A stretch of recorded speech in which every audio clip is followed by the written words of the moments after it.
जय हिंद दोस्तों। उम्मीद करता हूं कि आप सब लोग बेहतर होंगे। स्वागत है एक बार फिर से आप सभी का एससीएस एकेडमी के यूट्यूब चैनल पर। दोस्तों, इस क्लास में हम डिस्कस करते हैं भारत के भूगोल पर आधारित इंपॉर्टेंट क्वेश्चंस को, और इस क्वेश्चन सीरीज का आज का हमारा ये 9वां लेक्चर है, जिसमें आज हम डिस्कस करने वाले हैं भारत के राष्ट्रीय उद्यान एवं अभ्यारण्य के बारे में। क्लियर? तो चलिए शुरू करते हैं आज के इस लेक्चर को।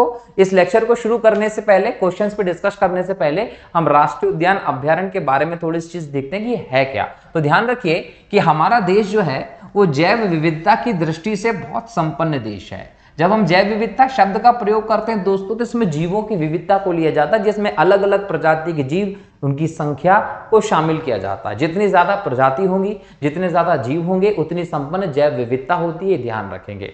अच्छा, जैव विविधता अगर ज्यादा है तो इसका ज्यादा होने का कुछ ना कुछ परिणाम भी होता है। अगर जैव विविधता बेहतर है तो पर्यावरण का, पारिस्थितिकी का संतुलन बना रहता है। अगर जैव विविधता है तो जो फूड चेन है, फूड वेब है, खाद्य जाल और खाद्य श्रृंखला जो है, उसका बैलेंस भी बना रहता है। तो उन दोनों की उद्देश्य से, उन दोनों में संतुलन की दृष्टि से जैव विविधता का बेहतर होना बहुत जरूरी है। अब जैव विविधता का संरक्षण भी करना पड़ेगा, क्योंकि नुकसान कई प्रकार से उनको हो रहा है। तो जब आप जैव विविधता के संरक्षण की स्थिति में पहुंचते हैं तो वहां पर आपको दो चीजें देखने को मिलती है। एक आपको देखने को मिलेगा इन सीटू प्रोग्राम, और एक आपको देखने को मिलेगा एक्स सीटू।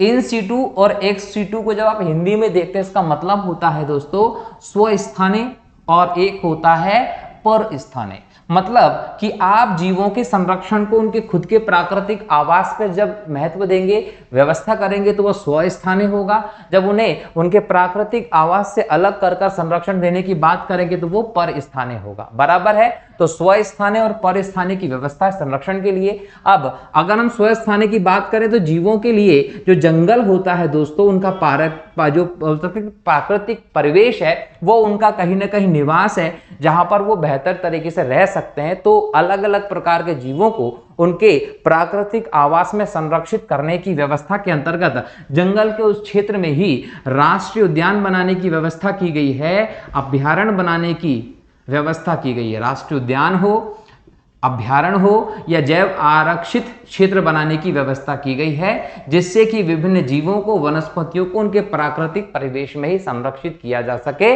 और जैव विविधता को सुरक्षित किया जा सके, जैव विविधता को समृद्ध बनाया जा सके, साथ ही साथ पारिस्थितिकी संतुलन को बनाए रख सके, फूड चेन हो, फूड वेब हो, उसके बैलेंस को बनाकर रखा जा सके। तो ये व्यवस्था हमें देखने को मिलती है किसके अंतर्गत? जैव विविधता के संरक्षण के लिए इन सीटू प्रोग्राम के अंतर्गत ये बनाए जाते हैं। जैव आरक्षित क्षेत्र सबसे बड़ी इकाई होती है, उससे छोटी इकाई राष्ट्रीय उद्यान होती है, और उससे छोटी इकाई अभ्यारण्य होते हैं। जो अभ्यारण्य होते हैं दोस्तों, ये विशेष जीव प्रजाति के संरक्षण के लिए बनाए जाते हैं, ध्यान रखेंगे।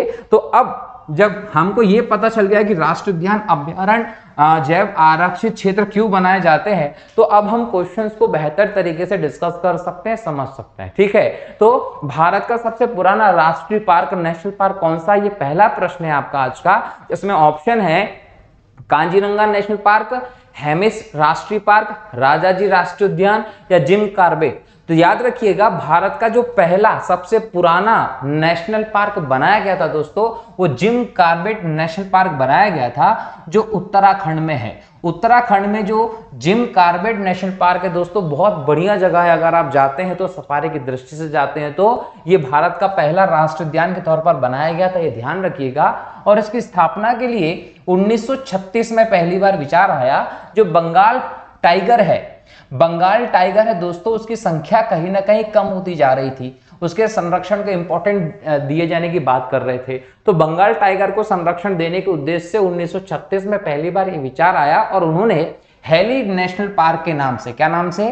हैली नेशनल पार्क के रूप में इस पूरे क्षेत्र को तब्दील करने की बात की। और इस समय हम देखें दोस्तों तो गवर्नर के तौर पर आपको मालकम हैली दिखाई पड़ते हैं, इसलिए इसका नाम पहले क्या रखा गया था? Hailey national park. तो जिम कॉर्बेट राष्ट्रीय उद्यान को ही हैली नेशनल पार्क कहा जाता था, ये ध्यान रखेंगे।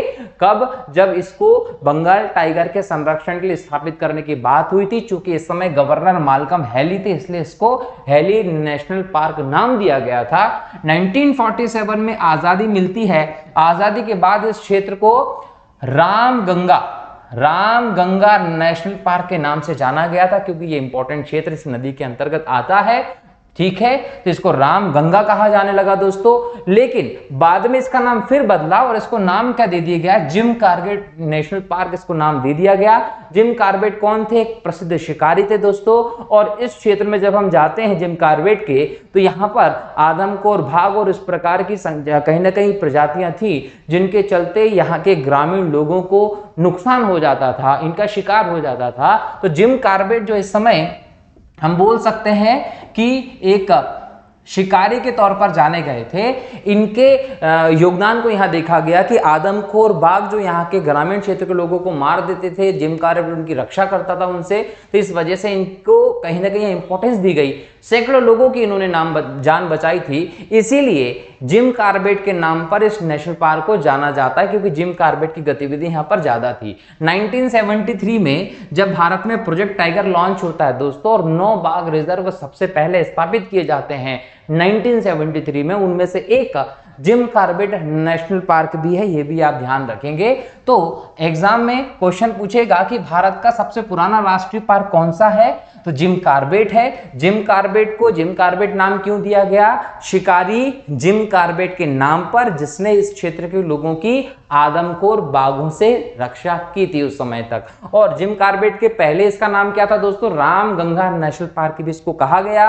रामगंगा नेशनल पार्क के पहले क्या नाम था, हेली नेशनल पार्क भी इसी का नाम था, क्योंकि मालकम हेली जो थे गवर्नर थे, उन्होंने ही सबसे पहले इसकी स्थापना की थी। ठीक है, और जिम कॉर्बेट शुरू में क्यों स्थापित किया गया था, बाघ के संरक्षण के लिए इसको स्थापित किया गया था, यह भी आप लोगों को ध्यान रखना है। ठीक, चलिए आगे बढ़ते हैं। अगला प्रश्न है, वह राज्य जहां सुल्तानपुर पश्चिम बिहार स्थित है, चंडीगढ़, भरतपुर, गुड़गांव या गांधीनगर। दोस्तों गुड़गांव जो है, यहीं पर आपको सुल्तानपुर पश्चिम बिहार देखने को मिलेगा, और गुड़गांव हरियाणा के क्षेत्र में आता है। तो हरियाणा के गुड़गांव क्षेत्र में सुल्तानपुर पश्चिम बिहार है। 1971 में, याद रखिएगा, सुल्तानपुर पश्चिम बिहार को 1971 में अभ्यारण्य का दर्जा मिला था, यह भी आप लोगों को ध्यान रखना है। ठीक है, इसके अलावा जब हरियाणा में बात करते हैं दोस्तों, कालेसर राष्ट्रीय उद्यान हरियाणा में अन्य राष्ट्रीय उद्यान के तौर पर है, लेकिन सुल्तानपुर पश्चिम बिहार कहां है, गुड़गांव में है। दुधवा राष्ट्रीय उद्यान कहां है, मध्य प्रदेश में है, उत्तर प्रदेश में है, तमिलनाडु में है या उड़ीसा में। दोस्तों दुधवा राष्ट्रीय उद्यान जो है वो उत्तर प्रदेश में है। खीरी और लखीमपुर जिले इसके अंतर्गत आते हैं। दुधवा टाइगर रिजर्व 1987 में घोषित होता है और भारत और नेपाल की सीमा पर यह आता है, ये भी आप लोगों को ध्यान रखना है। अगला प्रश्न है, निम्नलिखित में से कौन सा अभ्यारण्य जंगली हाथियों के लिए प्रसिद्ध है, चंद्रप्रभा, बांदीपुर, मानस या पेरियार। याद रखिएगा, जंगली हाथियों के लिए पेरियार राष्ट्रीय उद्यान बहुत फेमस है। दक्षिण भारत में केरल में ये राष्ट्रीय उद्यान, ये अभ्यारण्य जो है ये मौजूद है, ये आपको ध्यान रखना है। और 1982 में पेरियार राष्ट्रीय उद्यान घोषित किया गया था, ये भी आप लोगों को ध्यान रखना है। एशियाई हाथियों की जो झुंड होते हैं वो पेरियार राष्ट्रीय उद्यान में आपको देखने को मिलेंगे, जो केरल में है। निम्नलिखित में से क्या उड़ीसा में स्थित नहीं है, मयूरभंज हाथी रिजर्व, संबलपुर हाथी रिजर्व, सोनितपुर हाथी रिजर्व या महानदी हाथी रिजर्व। याद रखिएगा, सोनितपुर हाथी रिजर्व जो है ये उड़ीसा में नहीं है, मयूरभंज उड़ीसा में है, संबलपुर उड़ीसा में, महानदी हाथी रिजर्व, तीनों हाथी रिजर्व उड़ीसा में है। लेकिन सोनितपुर हाथी रिजर्व उड़ीसा में नहीं है, क्योंकि सोनितपुर हाथी रिजर्व जो है वो असम में है, ये आप लोगों को ध्यान रखना है। हाथी उष्णकटिबंधीय जलवायु क्षेत्र में मिलने वाला एक जीव है दोस्तों, धरती का सबसे बड़ा प्राणी माना जाता है स्थल पे। ठीक है, ये भी आप लोगों को ध्यान रखना। और इसके संरक्षण के लिए 1992 में भारत सरकार ने हाथी परियोजना भी शुरू की थी। तो हो सकता है कि एग्जाम में क्वेश्चन पूछ ले कि हाथी परियोजना कब शुरू की गई थी, तो हाथी परियोजना शुरू की गई थी 1992 में हाथियों के संरक्षण के लिए, ये ध्यान रखना है। और इसके लिए अलग अलग जगह पर हाथी रिजर्व भी बनाए गए हैं, जिनमें मयूरभंज हाथी रिजर्व कहां है, उड़ीसा में है, संबलपुर हाथी रिजर्व कहां है, उड़ीसा में है, महानदी हाथी रिजर्व कहां है, उड़ीसा में है। लेकिन सोनितपुर हाथी रिजर्व जो है वो असम में है, ये आप लोगों को ध्यान रखना है। और ये भी याद रखिएगा कि असम में केवल सोनितपुर हाथी रिजर्व ही नहीं, असम में इसके अलावा हम देखें दोस्तों तो ये याद रखिएगा कि दिहांग पटकाई हाथी रिजर्व है, यहां पर कांजीरंगा हाथी रिजर्व है, यहाँ पर हठी हाथी रिजर्व है, ये अलग अलग गति हाथी रिजर्व, ये अलग अलग हाथी रिजर्व है जो असम में मौजूद हैं। ये आप लोगों को ध्यान रखना है। कहीं ना कहीं हम देखें कि हाथियों की संख्या में देश में अलग अलग कारणों से कमी आ रही थी और हाथियों का जैव विविधता की दृष्टि से बहुत इंपॉर्टेंट योगदान है, खाद्य श्रृंखला में इंपॉर्टेंट योगदान है। इसको देखते हुए भारत सरकार ने कहीं ना कहीं हाथियों के संरक्षण के लिए 1992 में परियोजना भी चलाई थी। और ये परियोजना चलाने का काम कौन करता है? भारत सरकार का पर्यावरण एवं वन मंत्रालय। निम्नलिखित में से कौन सा युग्म सुमेलित नहीं है? इन चारों में से ऑप्शन लगाना है जो सुमेलित नहीं हो। गिर राष्ट्रीय उद्यान कहाँ है? गिर राष्ट्रीय उद्यान गुजरात में है और एशियाई बब्बर शेर जो होते हैं उनके संरक्षण के लिए फेमस है दोस्तों, ये याद रखिएगा। केवलादेव पक्षी विहार राजस्थान के घाना में है और साइबेरियन सारस जो होते हैं दोस्तों प्रवासी पक्षी के तौर पर यहाँ पे दिखाई पड़ते हैं। कांजीरंगा नेशनल पार्क जो होता है दोस्तों, यहाँ पर आपको एक सींग वाला गेंडा मिलता है, ये ध्यान रखेंगे। एक सींग वाला गेंडा IUCN की संकटग्रस्त सूची में शामिल है और ये असम में आपको मिलता है देखने को, और इसके लिए यहाँ पर कांजीरंगा नेशनल पार्क भी मौजूद है, ये ध्यान रखना है। दाचीगम नेशनल पार्क जो है दोस्तों ये जम्मू कश्मीर में है। दाचीगम कहाँ है? जम्मू कश्मीर में है और ये हाथियों के लिए नहीं है, ये हंगुल मृग के लिए जाना जाता है। हंगुल मृग के लिए कौन सा नेशनल पार्क जाना जाता है? दाचीगम नेशनल पार्क जाना जाता है जो जम्मू कश्मीर में है। क्वेश्चन क्या है? सुमेलित नहीं है ये बताना है। इनमें से सुमेलित कौन नहीं है? दाचीगम नेशनल पार्क सुमेलित नहीं है क्योंकि ये जम्मू कश्मीर में है और ये हंगुल मृग के संरक्षण के लिए जाना जाता है, ठीक है। और दाचीगम नेशनल पार्क में दोस्तों आपको जो बर्फीला तेंदुआ होता है वो भी दिखाई पड़ता है, ठीक है। तो ये भी आप लोगों को ध्यान रखना। स्नो लेपर्ड कहाँ मिलता है? दाचीगम में देखने को मिलता है, क्लियर। और दाचीगम नेशनल पार्क को 1981 में स्थापित किया गया था, ये भी आप लोगों को ध्यान रखना है, ठीक। 7वां प्रश्न कहता है संकटापन्न रिडले कछुआ का विश्व में सबसे बड़ा समुच्चयन कहां है? दोस्तों ऑप्शन देखिए, गाहिर माथा उड़ीसा में है, सागर माथा माउंट एवरेस्ट को कहते हैं तो ये तो काट ही दीजिए, लक्षद्वीप के द्वीपों में या अंडमान निकोबार द्वीप समूह में। क्वेश्चन देखिए, संकटापन्न रिडले कछुआ, ये रिडले कछुआ का नाम पूरा है दोस्तों ऑलिव रिडले।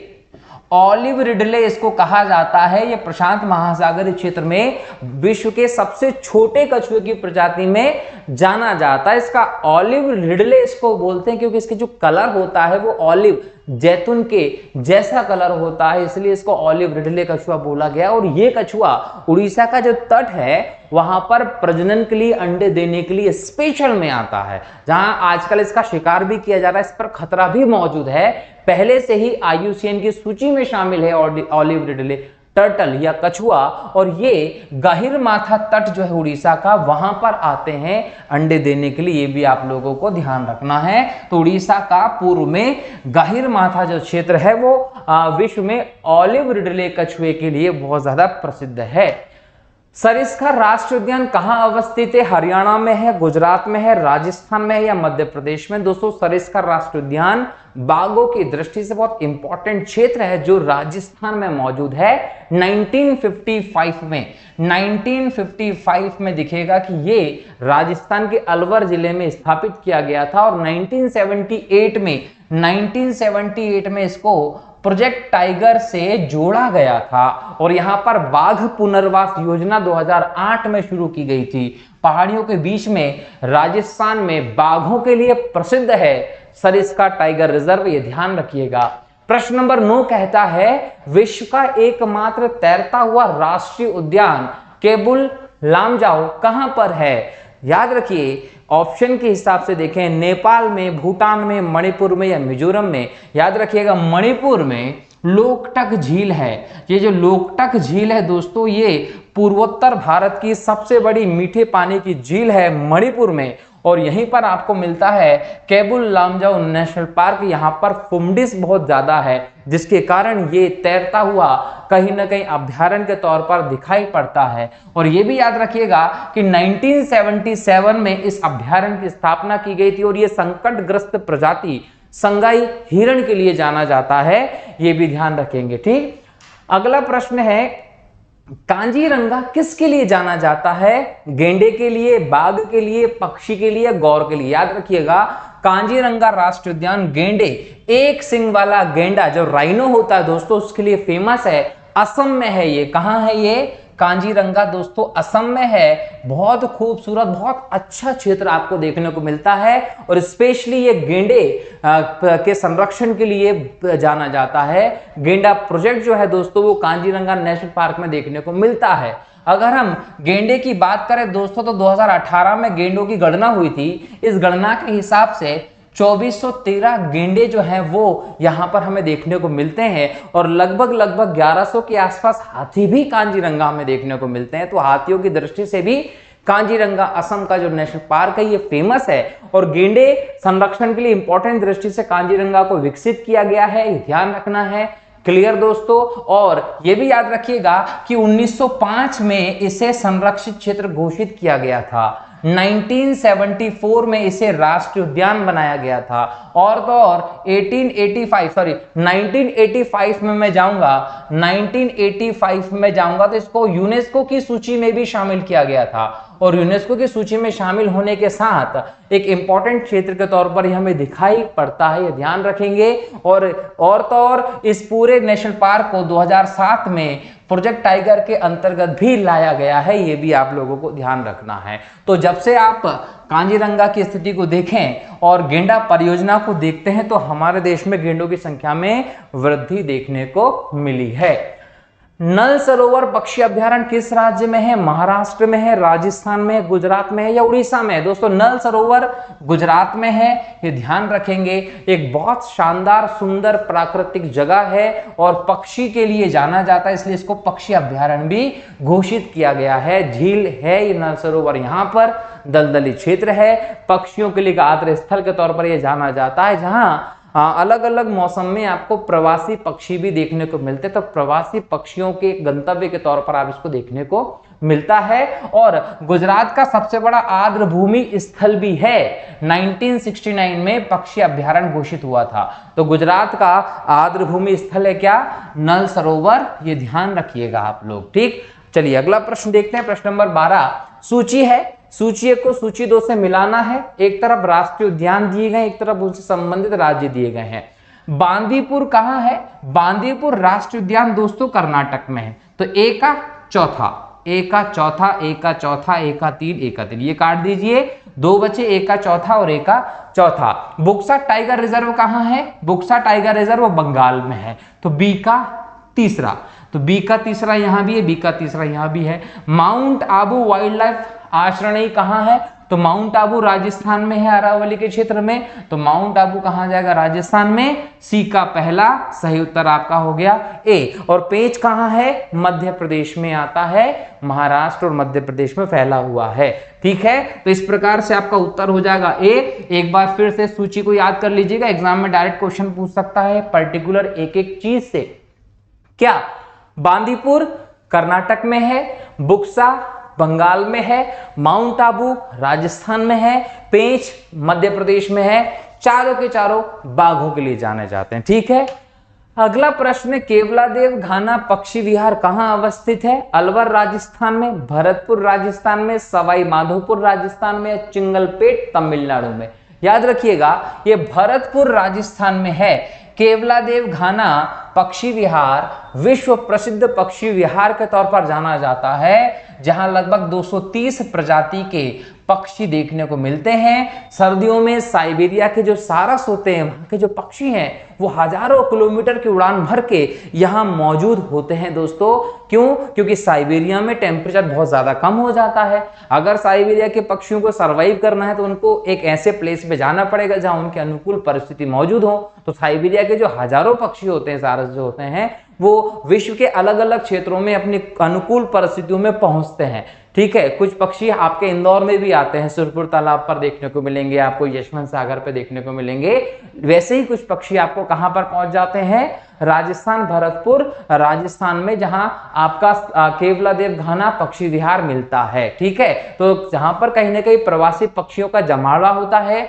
1971 में इसको संरक्षित क्षेत्र घोषित किया गया था और 1985 में इसको विश्व धरोहर सूची में भी शामिल किया गया था। यहां से दोस्तों गंभीर और बाणगंगा जो नदी होती है वो बहती है, ये आप लोगों को ध्यान रखना है। ठीक, अगला प्रश्न है, नंदा देवी जीवमंडल किस राज्य में स्थित है? छत्तीसगढ़ में, असम में, हिमाचल प्रदेश में या उत्तराखंड में? दोस्तों नंदा देवी जो है वो उत्तराखंड में एक राष्ट्रीय पार्क है, ये आप लोगों को ध्यान रखना है। राष्ट्रीय पार्क है, लगभग 630.33 वर्ग किलोमीटर में यह फैला हुआ है और 1982 में इसको नेशनल पार्क घोषित किया गया था। जो फूलों की घाटी है, फ्लावर्स वैली, फूलों की घाटी जो है दोस्तों वो भी इसी के अंतर्गत आती है, ध्यान रखेंगे। और 1988 में यूनेस्को की जो विश्व धरोहर सूची उसमें भी इसको जगह दी गई है, बराबर। तो फूलों की घाटी कहां है?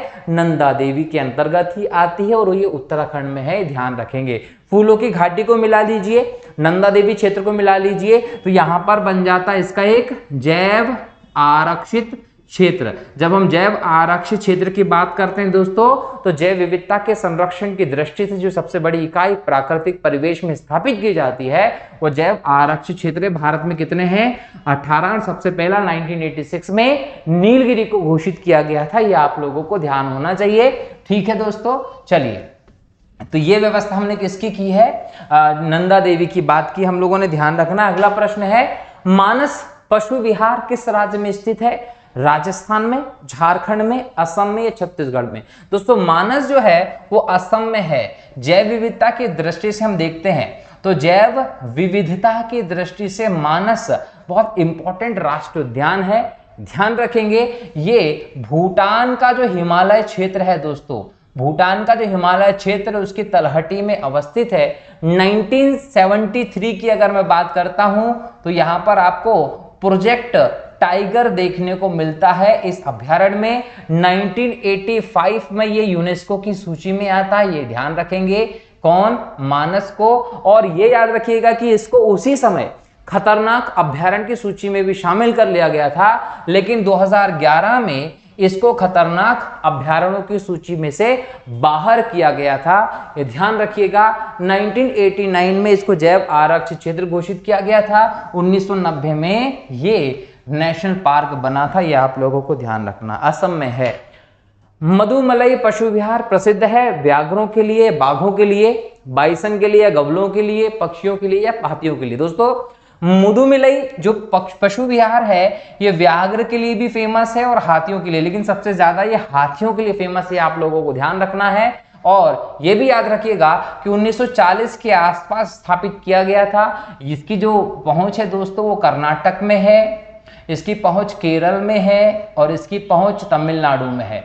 तो तमिलनाडु, केरल, कर्नाटक में आता है। नीलगिरी का जो पहाड़ी क्षेत्र है उसमें ये आपको देखने को मिलेगा, ये ध्यान रखिएगा। घने जंगलों के बीच में है, यहाँ पर कई सारे पक्षी, कई सारे जीव जंतु मिलते हैं। अगर हम भारत में पाई जाने वाली पक्षियों की बात करें तो 8% यहाँ पर पक्षी की प्रजाति भी है। यहाँ पर एक लंबी विशेष प्रकार की घास मिलती है जिसे एलिफेंट ग्रास कहा जाता है, ये आप लोगों को ध्यान रखना है। गिर राष्ट्रीय उद्यान जो एशियाई शेर के लिए प्रसिद्ध है कहाँ स्थित है? झारखंड में, छत्तीसगढ़ में, गुजरात में या असम में? दोस्तों गिर राष्ट्रीय उद्यान गुजरात में है। एशियाई बब्बर शेर के लिए फेमस है। 2020 में शेरों की जो गणना हुई थी उसमें 1965, याद रखिएगा कि में 674 के आसपास शेर यहाँ दिखाई पड़ते हैं। 1965 में इसकी स्थापना की गई थी, ये भी ध्यान रखिएगा। एशियाई बब्बर शेरों की दृष्टि से एकमात्र स्थान हमें दिखाई पड़ता गिर का, जहां पर 2020 की गणना के हिसाब से लगभग शेरों की संख्या 674 के आसपास है और ये 1412 किलोमीटर स्क्वायर के क्षेत्र में फैला हुआ है।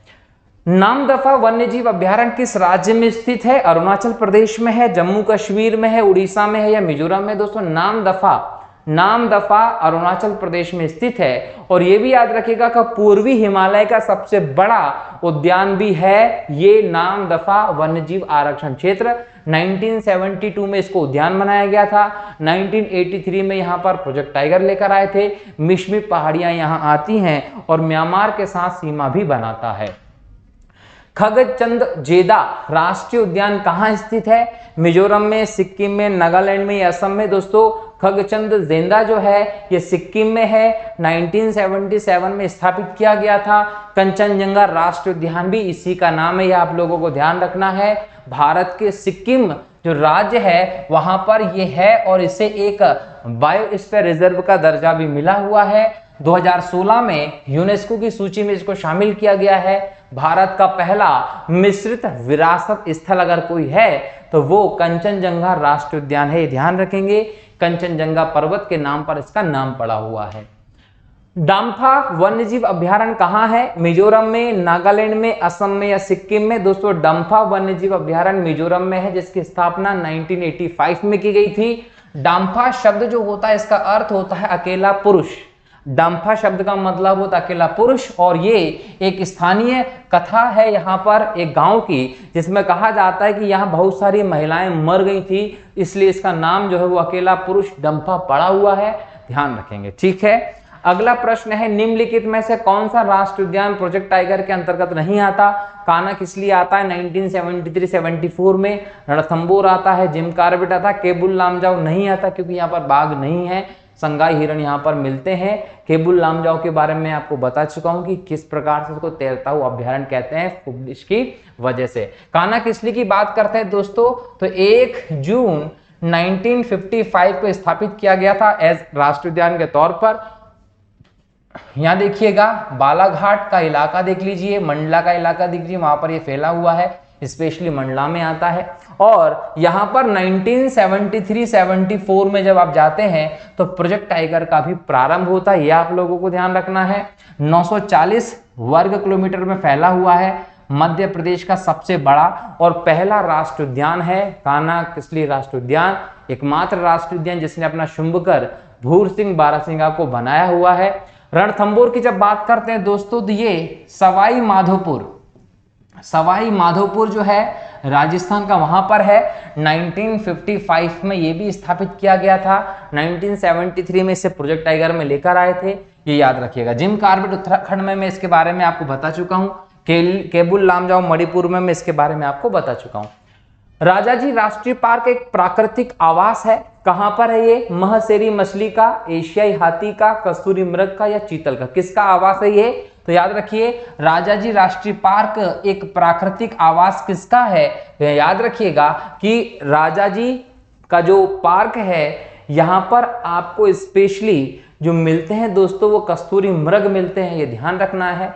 कस्तूरी मृग के लिए बहुत बेहतर जाना जाता है। अगर मैं राजाजी पार्क की बात करता हूं तो ये उत्तराखंड में आपको मिलेगा, उत्तराखंड में ये मौजूद है, हिमालय की तलहटी में है, शिवालिक क्षेत्र के अंतर्गत आता है।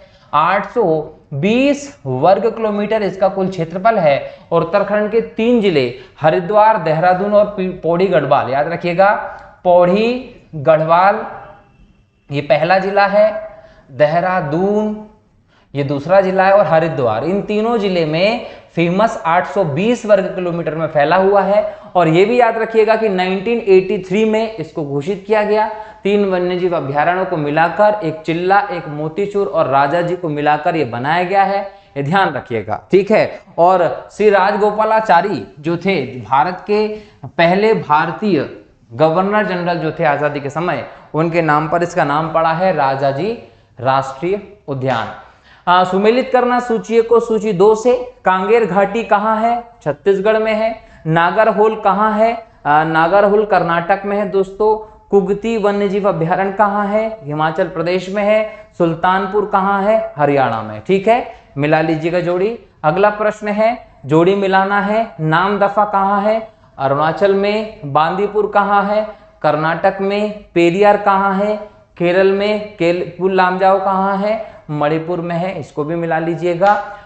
सूची को सूची 2 से मिलाना है, ऐसा 25 नंबर क्वेश्चन भी कहता है। बांधवगढ़ कहाँ है दोस्तों? मध्य प्रदेश में है। बांदीपुर कहाँ है? कर्नाटक में है। रोहला कहाँ है? रोहला जो है दोस्तों वो आपको मिलेगा हिमाचल में। और गिर कहाँ मिलेगा? गुजरात में। ठीक, सूची को सूची 2 से मिलाना है। प्रश्न नंबर 26 में भी यही है। गिर वन कहाँ है दोस्तों? गुजरात में है। भरतपुर सेंचुरी कहाँ है? राजस्थान में है। बांधवगढ़ कहाँ है दोस्तों? मध्य प्रदेश में है।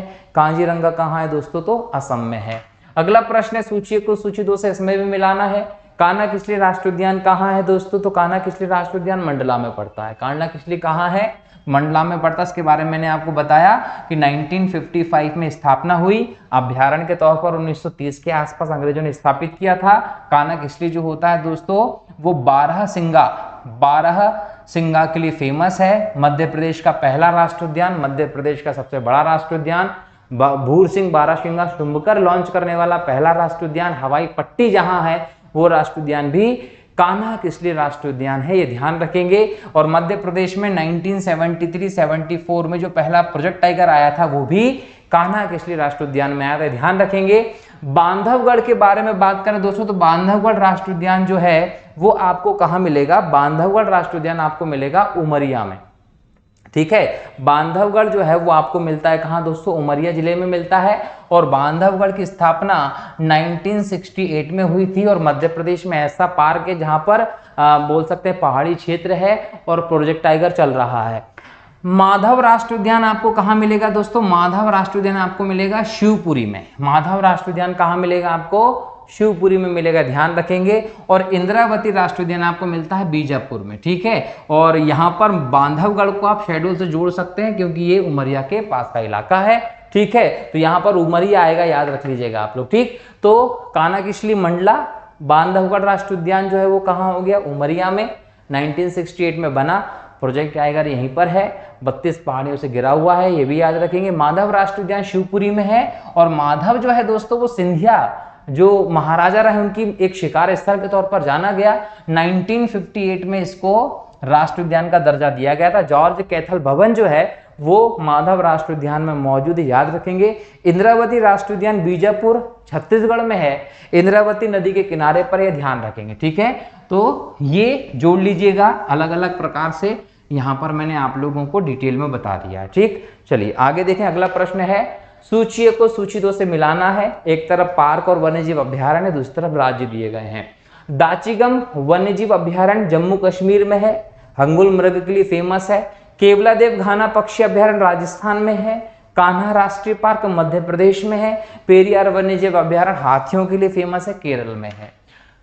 भारत का प्रथम तितली उद्यान कहां पर स्थित है? 2006 में उद्घाटित किया गया था, बन्नरघट्टा जैविक उद्यान बेंगलुरु कर्नाटक में, ठीक है। साइलेंट वैली नेशनल पार्क कहां है? तो silent valley national park Kerala में 1984 में बना था, पश्चिमी घाट पर्वत श्रेणी के अंतर्गत आता है, जैव विविधता की दृष्टि से संपन्न क्षेत्र आता है। सूची 1 को सूची 2 से मिलाना है। बांदीपुर कहां है? कर्नाटक में। दुधवा कहां है दोस्तों? उत्तर प्रदेश में। सिमलीपाल उड़ीसा में। सरिस्का राजस्थान में है। सूची 1 को सूची 2 से मिलाना है। गौतम बुद्ध अभ्यारण्य बिहार में है, डालमा जो है वो झारखंड में है, सिमलीपाल उड़ीसा में है, पेरियार केरल में है, ठीक है। भारत में सबसे बड़ा बाघ अभ्यारण्य कौन सा है दोस्तों? तो याद रखिएगा नागार्जुन सागर श्रीशैलम बाघ अभ्यारण्य जो है वो भारत का सबसे बड़ा बाघ अभ्यारण्य है, याद रखिएगा। कृष्ण नदी यहाँ से गुजरती है। और ये जो बाघ अभ्यारण्य है दोस्तों ये आंध्र प्रदेश और तेलंगाना के अंतर्गत आता है। यहाँ पर आंध्र प्रदेश तेलंगाना के जो 5 जिले हैं जिसमें एक आता है कुर्नूल, एक आता है प्रकाशम, एक आता है गुंटूर, एक आता है नलगोंडा और एक आता है महबूबनगर। ये जो 5 जिले हैं आंध्र प्रदेश और तेलंगाना के, यहाँ पर आपको दिखाई पड़ेगा नागार्जुन सागर श्रीशैलम जो सबसे बड़ा बाघ अभ्यारण्य है। नागार्जुन सागर परियोजना भी यहीं पर स्थापित की गई, ये भी आप लोगों को ध्यान रखना है, ठीक है। महात्मा गांधी राष्ट्रीय समुद्री उद्यान कहाँ स्थित है दोस्तों? तो याद रखेंगे पोर्ट ब्लेयर में है, अंडमान निकोबार पर। अगला प्रश्न है भारत में निम्नलिखित पार्कों को उत्तर से दक्षिण दिशा की ओर क्रमबद्ध जमाना है, मतलब सबसे उत्तर में कौन सा है, फिर कौन सा, फिर कौन सा? तो याद रखिएगा Jim Corbett national park Uttarakhand में सबसे उत्तर में है। उसके बाद अगर हम आते हैं दोस्तों तो माधव नेशनल पार्क मध्य प्रदेश शिवपुरी में है। नागरहोल की बात करते हैं तो नागरहोल कर्नाटक में है और इंद्रावती छत्तीसगढ़ में। तो सबसे पहले उत्तराखंड सबसे ऊपर, यहाँ मध्य प्रदेश में कहा? शिवपुरी में है।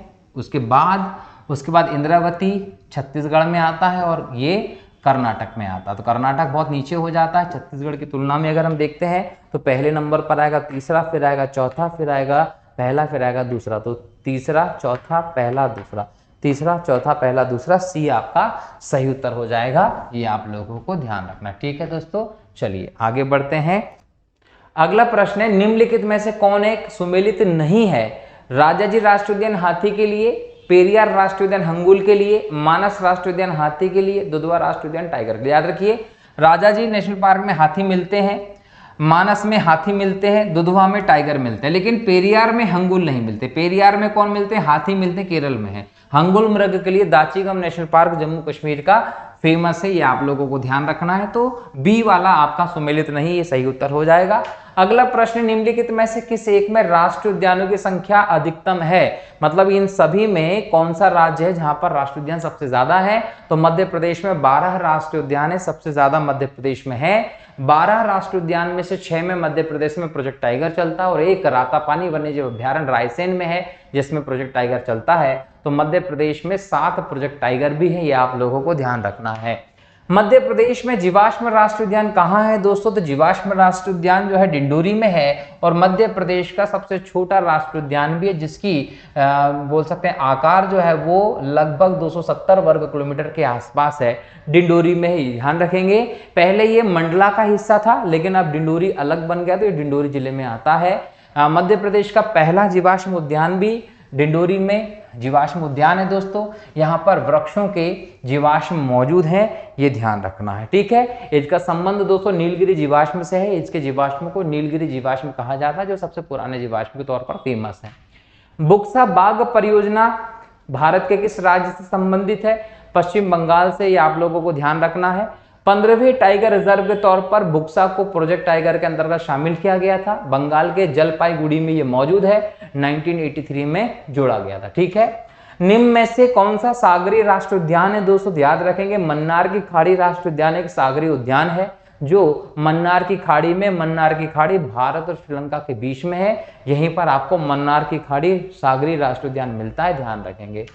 भारत में प्रोजेक्ट टाइगर की शुरुआत किस वर्ष से हुई थी दोस्तों? तो 1973 से भारत में प्रोजेक्ट टाइगर की शुरुआत हुई थी। और प्रोजेक्ट टाइगर की शुरुआत की दृष्टि से देखें तो वैश्विक स्तर पर मैनफोर्ड गैनीमीड और भारत में कैलाश सांघला जी को बाघ पुरुष के नाम से जाना जाता है, क्योंकि इन्हीं के प्रयासों से भारत में प्रोजेक्ट टाइगर की शुरुआत हुई थी। ये वो समय था जब टाइगर की संख्या भारत में लगातार कम होती जा रही थी और इन्हें संरक्षण करने की जरूरत थी। इस समय भारत का जो राष्ट्रीय पशु है वो बाघ घोषित किया गया। उसके पहले बब्बर शेर हुआ करता था, तो बाघ को भारत का राष्ट्रीय पशु घोषित करके इसके संरक्षण पर विशेष बल दिया।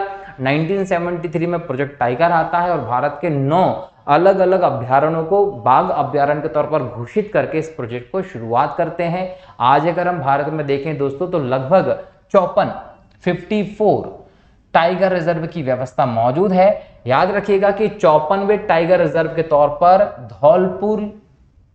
धौलपुर करौली टाइगर रिजर्व को घोषित किया गया है। ध्यान रखिएगा, बाघ जो है दोस्तों वो खाद्य श्रृंखला में हम देखते हैं तो सबसे उच्च पे आते हैं। तो अगर सबसे उच्च का व्यक्ति खत्म हो जाएगा तो कहीं ना कहीं परिस्थितिकी संतुलन, खाद्य श्रृंखला का संतुलन बिगड़ जाएगा। तो इसके संरक्षण के लिए बहुत जरूरी है कि बाघों को बचा कर रखा जाए। इसलिए 1973 से प्रोजेक्ट टाइगर लेकर आए हैं। जब भारत में प्रोजेक्ट टाइगर नहीं आया था तो ऐसा लग रहा था कि बाघ भारत से खत्म ही हो जाएंगे, लेकिन 2006 में जब पहली बार बाघों की गणना की गई थी, उसके बाद से हम 2022 तक नवीनतम गणना की बात करें तो 2006 में जहां भारत में लगभग 1400 के आसपास बाघ थे, वो 2022 की रिपोर्ट में लगभग 3167 के आसपास हो गए हैं। तो ये क्रांतिकारी परिवर्तन है बाघों की संख्या में वृद्धि का। तो ये कहीं ना कहीं प्रोजेक्ट टाइगर को श्रेय दिया जाना चाहिए। ठीक है, टाइगर्स के लिए दोस्तों भारत में बाघ प्राधिकरण भी बनाया गया था। 1972 के वन्यजीव अधिनियम के अंतर्गत प्रोजेक्ट टाइगर को व्यवस्थित तरीके से संचालित करने के लिए, बाघों की शोध के लिए, बाघों की जनगणना के लिए कहीं ना कहीं भारत में 2006 में बाघ प्राधिकरण भी बनाया गया है। ये आप लोगों को ध्यान रखना है। और इसी के अंतर्गत हम देखते हैं कि भारत में जो अलग अलग बाघ रिजर्व है उनका मैनेजमेंट किया जा रहा है। भारत में जंगली गधे या घोड़खुर निम्नलिखित में से कहां पाए जाते हैं? जंगली गधे का मतलब बोल सकते हैं खच्चर, जिसको आप आम भाषा में खच्चर बोलते हैं, वो कहां मिलते हैं? तो कच्छ का रण जो अभ्यारण्य है दोस्तों वो 1972 में कच्छ का रण जो एक शुष्क क्षेत्र है, खारे पानी खारे जमीन का मरुस्थलीय क्षेत्र है जहाँ नमक की मात्रा ज़्यादा है, वहाँ पर आपको जंगली गधे दिखाई पड़ेंगे और 1972 में इसे अभ्यारण्य भी घोषित किया गया था। ये जंगली गधे जो होते हैं खच्चर, उनकी संख्या 1973 में लगभग 700 थी और 2019 में ये 6000 से ज़्यादा हो गए हैं। अगर प्राकृतिक आवास की दृष्टि से इनकी मौजूदगी देखें तो ये कच्छ के रण तक ही सीमित हैं और अन्य जगह पर ये आपको देखने को नहीं मिलता है। ठीक है, राष्ट्रीय चंबल अभ्यारण्य निम्नलिखित में से किस राज्य का हिस्सा नहीं है दोस्तों? तो याद रखिएगा, राष्ट्रीय चंबल अभ्यारण्य जो है दोस्तों वो किस राज्य का हिस्सा नहीं है? तो ध्यान रखना है कि हरियाणा का हिस्सा नहीं है। चंबल अभ्यारण्य जो है दोस्तों वो उत्तर प्रदेश में भी है, मध्य प्रदेश में भी और राजस्थान में भी है। मतलब चंबल नदी पर ही चंबल अभ्यारण्य जो है वो 1979 में स्थापित किया गया, जो 425 किलोमीटर की लंबाई के साथ चंबल नदी पर स्थापित किया गया है। किसके लिए स्थापित किया गया है दोस्तों? घड़ियाल संरक्षण के लिए। घड़ियाल संरक्षण के लिए स्थापित किया गया है। 1975 में भारत सरकार ने घड़ियाल परियोजना प्रारंभ की थी इनके संरक्षण के लिए और 1979 में चंबल नदी और उसके क्षेत्र में राष्ट्रीय चंबल अभ्यारण्य बनाया गया, जो 3 राज्यों में फैला हुआ है, राजस्थान में, मध्य प्रदेश में और उत्तर प्रदेश में। ठीक है दोस्तों, ये ध्यान रखिएगा, ये सबसे बड़ा चंबल बोल सकते हैं घड़ियाल संरक्षण अभ्यारण्य के तौर पर जाना जाता है। इसके अलावा केन पर, सोन पर भी घड़ियाल संरक्षण के लिए अभ्यारण्य बनाए गए हैं। मिजोरम में स्थित पावंगपुई राष्ट्रीय उद्यान को किस अन्य नाम से जाना जाता है? दोस्तों नीले पर्वत के क्षेत्र पे, इसलिए इसको नीला पर्वत उद्यान के नाम से भी जाना जाता है, जिसको 1992 में स्थापित किया गया है मिजोरम में। ठीक है, निम्नलिखित में से कौन सा एक सुमेलित नहीं है? तो ध्यान रखिएगा, सुमेलित नहीं में चंदोली राष्ट्रीय उद्यान सुमेलित नहीं, क्योंकि चंदोली राष्ट्रीय उद्यान गुजरात में नहीं है, चंदोली राष्ट्रीय उद्यान महाराष्ट्र में है। महाराष्ट्र का जो कोल्हापुर का क्षेत्र है वहां पर चंदोली राष्ट्रीय उद्यान स्थित है। आंशी राष्ट्रीय उद्यान कर्नाटक में है, बालपक्रम राष्ट्रीय उद्यान मेघालय में, हेमिस राष्ट्रीय उद्यान लद्दाख में है, लेकिन चंदोली राष्ट्रीय उद्यान गुजरात में नहीं है, ये महाराष्ट्र के कोल्हापुर क्षेत्र में स्थित है। अगर हम बात करें कब स्थापित हुआ, तो 2004 के आसपास किसी व्यवस्था आप देखते हैं। जब हम हेमिस की बात करते हैं दोस्तों, तो हेमिस लद्दाख क्षेत्र में स्थित है, भारत का सबसे बड़ा राष्ट्रीय उद्यान है, जो 1981 में स्थापित किया गया था। ये भी आप लोगों को ध्यान होना चाहिए। ठीक है, तो आज के इस लेक्चर में हमने भारत के राष्ट्रीय उद्यान और अभ्यारण्य से संबंधित कई इंपॉर्टेंट क्वेश्चंस को डिस्कस किया। अगले लेक्चर में फिर नए टॉपिक के साथ, नए प्रश्नों को लेकर आपके साथ रहूंगा। तब तक के लिए बहुत बहुत शुक्रिया दोस्तों। जय हिंद, जय भारत, वंदे मातरम।